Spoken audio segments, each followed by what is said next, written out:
దేశవ్యాప్తంగా ఈరోజు ఒక అసెంబ్లీ నియోజకవర్గం గురించి చర్చ జరుగుతా ఉంది. అదే బీహార్ రాష్ట్రంలోని బాంకీపూర్ అసెంబ్లీ నియోజకవర్గం.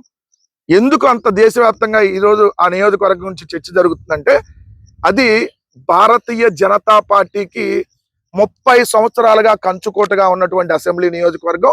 ప్రస్తుత భారతీయ జనతా పార్టీ జాతీయ అధ్యక్షుడిగా ఉన్నటువంటి నితిన్ నబీన్ గారు అక్కడి నుంచే పోటీ చేశారు. వాళ్ళ తండ్రి గారు అక్కడి నుంచే పోటీ చేశారు. ఇది బీహార్ రాజధాని పాట్నాలో ఉంటది. ఒకప్పుడు ఈ నియోజకవర్గం పేరు పాట్నా పశ్చిమ నియోజకవర్గం. ఈ రోజు దాన్ని ఏదైతే బాంకీపూర్ నియోజకవర్గంగా, తర్వాత అది ఏదైతే పునర్విభజనలో భాగంగా పేరు మారినటువంటి నియోజకవర్గం. 1995, 2000, 2005, మళ్ళీ 2005లో ఇంకో ఎలక్షన్, 2006 సంవత్సరంలో నబీన్ కిషోర్ ప్రసాద్ సిన్హా అని నితిన్ నబీన్ గారి ఫాదర్ అక్కడ ఎమ్మెల్యేగా ఏదైతే గెలిచినటువంటి పరిస్థితి. దాని తర్వాత 2009 నుంచి ఈయన కంటిన్యూగా ఎమ్మెల్యేగా గెలుస్తున్నటువంటి పరిస్థితి. మొత్తంగా 9 సార్లు వీళ్ళు అక్కడి నుంచి ఎమ్మెల్యే. ఈయన 5 సార్లు, వీళ్ళ నాన్న 4 సార్లు. వీళ్ళకి మొన్న వచ్చినటువంటి ఓట్లు చూస్తే 62.66% ఓట్లు వచ్చినాయి మొన్న 2025లో, సంవత్సరం క్రితం. 51,000 మెజార్టీతో ఈ నితిన్ నబీన్ గారు గెలిచారు బీజేపీ నుంచి.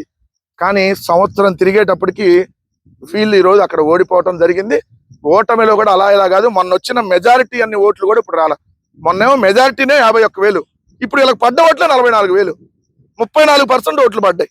అంటే 28.26% ఓట్ షేర్ డ్రాప్ అయినటువంటి పరిస్థితి.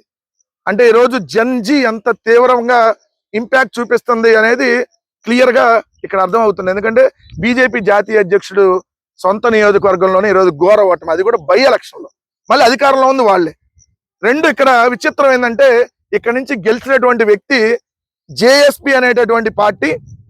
ఆయన మీ అందరికీ తెలుసు, 2019 సంవత్సరంలో వైఎస్ఆర్ కాంగ్రెస్ పార్టీకి ఎన్నికల వ్యూహకర్తగా ఐపాక్ టీం నుంచి పనిచేశారు. ఆయన పేరు ప్రశాంత్ కిషోర్, పీకే అంటారు.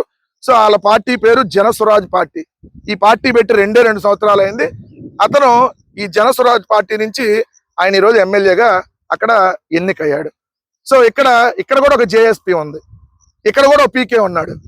ఇతను 2008లోనే వచ్చాడు. ఈ పీకే 2008లో వస్తే 16 ఏళ్ళు పట్టింది ఎమ్మెల్యే కావడానికి. అది కూడా 3 పార్టీలు పొత్తుంటే తప్ప ఎమ్మెల్యే కాల. ఆడ పాపం ఆయన మామూలుగా సింగిల్ గానే కొత్త పార్టీ పెట్టుకొని, అది జేఎస్పీనే, ఆయన పేరు పీకేనే. ఇక్కడ జేఎస్పీనే, ఈయన పేరు పీకేనే. కానీ ఈయన ఎమ్మెల్యేగా పొడవటానికి ఏదైతే 16 ఏళ్ళు పట్టింది, 10 ఏళ్ళు అయింది పార్టీ పెట్టే. అంతమంది 16 ఏళ్ళ నుంచి రాజకీయాల్లో ఉన్నాడు. సో ఈరోజు దేశవ్యాప్తంగా ఈరోజు ప్రశాంత్ కిషోర్ గురించి మరొకసారి వార్తల్లోకి ఎక్కినటువంటి అంశం.